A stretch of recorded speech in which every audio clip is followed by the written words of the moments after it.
đang cố quên em sao thật khó. Trong màn đêm anh không thể vượt qua.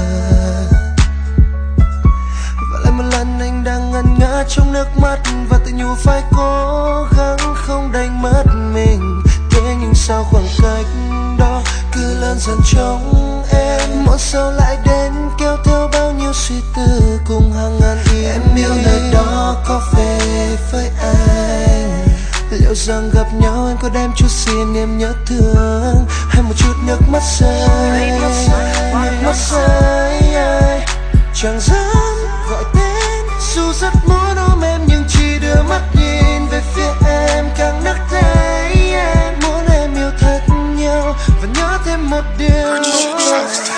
With you, with you, with you, with you, with you, with you.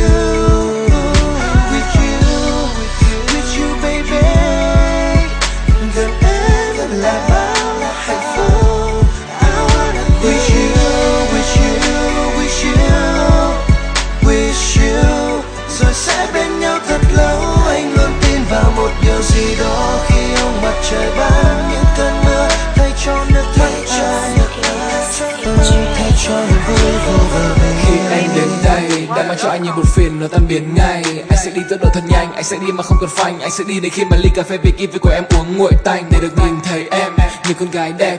Từ ánh mắt em đôi môi nhưng một số nơi vẫn hẹp, hoặc là anh phải tháo dép để tăng tốc. Sau một quãng đường dài trên đất anh đã đến dốc, thẳng than và em ở đó. Nhìn thấy anh em cười như sao, nụ cười méo mó. Có phải những chuyện buồn mà anh không hề muốn nói, chỉ luôn tự hỏi với mình rằng anh không phải là của riêng em, không phải một nửa của em. Nhưng em thấy đấy, anh chỉ muốn đơn nắm cho em đi quanh cả cái thế giới này. Anh không muốn với em 24/7 mà kể cả tối ngày. Vì chàng ca sĩ này đã gặp may vì được ngồi lại máy bay. Nước mắt rơi, nước mắt rơi.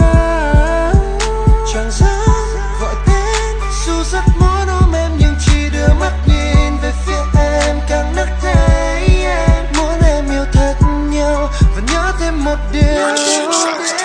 With you, with you, with you, with you, with you, with you, with you, with you, baby. Gần em vẫn là bao là hạnh phúc. I wanna be with you, with you, with you, with you.